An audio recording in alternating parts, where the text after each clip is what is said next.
I've decided to do something with my boat today that I haven't done in quite a while. Sail it.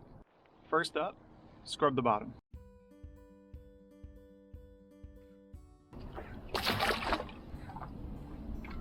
All the stuff coming off.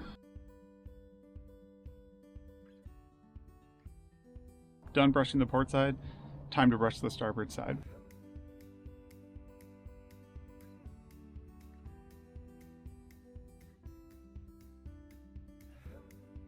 Yeah, even though my boat's just floating out there kind of on its own, it should all eventually just blow right into position.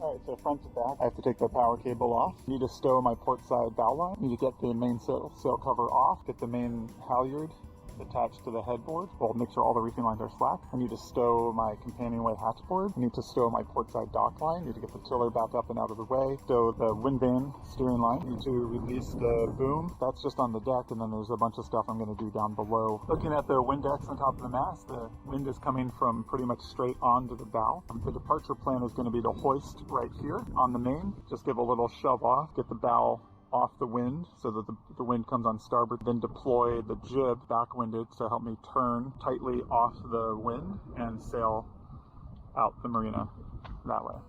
Dog toy, down the hatch.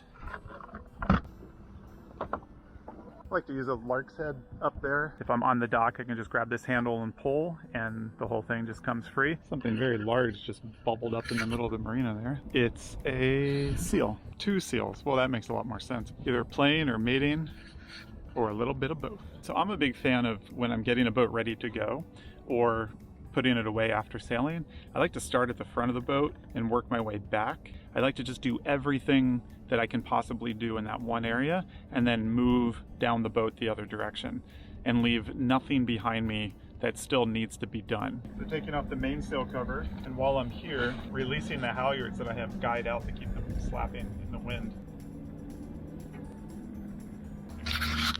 So this is one of my guy line, which is secured with just a clove hitch, but the other end I use a rolling hitch with some extra rolls.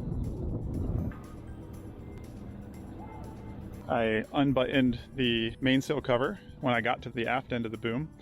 I folded it forward so that it's all folded up here and ready to go, because when I put it on at the end of the sail, I'm going to put it on at the front, secure the whole front of it, and then snap it as I go down towards the aft end of the boom.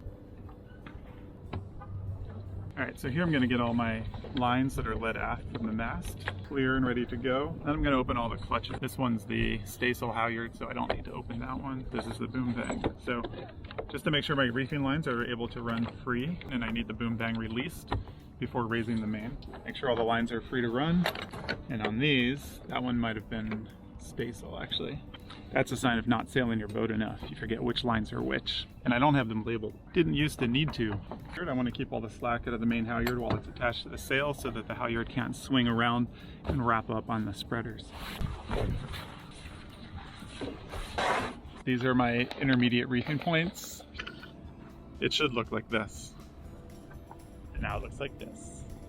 Gonna get the main sheet unstowed from its position on the stern rail and completely uncoiled. So always start with the end that's attached to the boat and work your way down the line, coiling braided line into 8ths. And then I'll take this coil of line and I'll drop it so that the part that wants to run into the main sheet cleat is coming off the top of the coils here. Got my furling line I was using to secure the tiller. The steepness of this ramp is a good reminder that it's low tide. Another good reminder of low tide. You notice that their sails are full, but they're not moving. They found the shallow spot in the harbor entryway. I don't know whether the tide is rising or falling, but if it's falling, they could be there for a while. Is it falling? Uh-oh.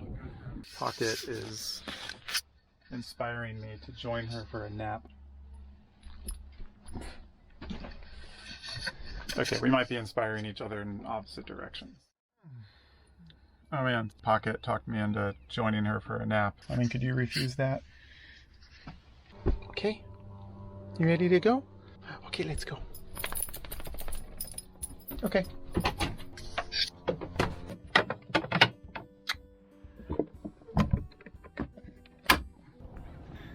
Alright, let's stretch this bird's wings. What have I done over here? Checking all the halyards and all the lines aloft, make sure nothing's crossed. Release the main halyard, or main sheet. I think everything else is ready to go.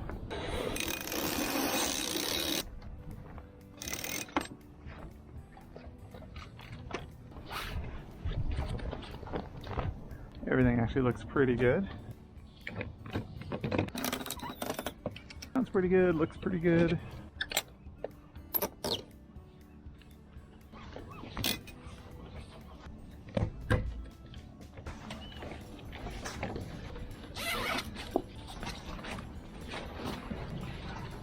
PFD on me. Beautiful, Pocket. Alright, think about the next steps once we get off the dock. Dock line's ready to go, bow's gonna go off. Stern line's gonna go off. Probably just double it back to the cockpit. Gonna need my jib sheets to run. Looks like they're routed properly and ready to go. Gonna need my furling line to be able to run. Let's get that out. Let's get it overhauled. All looking pretty good. Conditions are pretty benign. And away we go. So first we'll double this line back. This line's just going on the boat. Have fun, Pocket, bye! And we don't need this stern line anymore. I do want to give the boat a nice solid shove forward. All lines clear. Step on. Plenty of wind to fill that sail. Before I jibe, I'll have to make sure Pocket is clear. Continuing to bear away. Good girl, right here. Kind of tighten up that turn a little. There she goes. Deploy the jib, backwinded. Like this.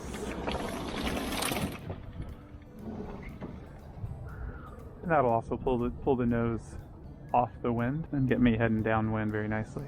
So I get you tethered in, young lady. Jibe ho. Sort of, maybe, kind of. Well, it's unsure. Now, while we're on this leisurely downwind leg, bring up the fenders. We're always watching for traffic. Pocket seems reasonably unconcerned. Just a quick clove hitch. Secure these guys to the rail. Ooh, coming up on a dock here. Time to turn and jibe. So you're kind of sailing, huh, Pocket? Are you a SoCal dog? There we go, jibe. Everything still looks good up there? Yes, it does. Gonna try to trim for about a beam reach. Really hardly have enough pressure in the jib to do much with it, but we'll do what we can, which includes reducing any friction along the path of the sheets. Let's see how the trim is. Well, you know what, the lazy sheet's doing more to hinder it than much else. Let's see what we can do about that. Get that lazy sheet truly lazy here. There we go. And while we're up here, we'll look for traffic.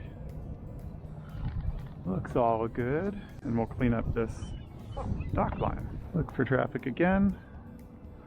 Well, we have this elevated vantage point. So let's clean up this stern dock line. And right around this corner here, we'll be able to head upwind. The wind is coming straight down this fairway here onto our port bow. So we'll harden up.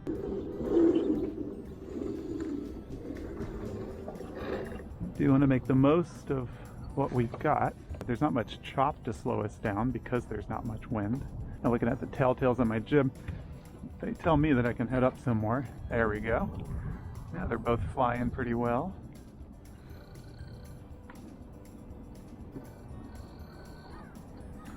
Hearing a little creaking on the jib sheet, which is great. That is the pressure that we want, because we'll need the speed in order to make it through the tack. We'll be using just pure momentum. There will be no more lift in the sails as we pass through the eye of the wind until we come out the other side. So we really want to maximize speed when we're in close quarters like this.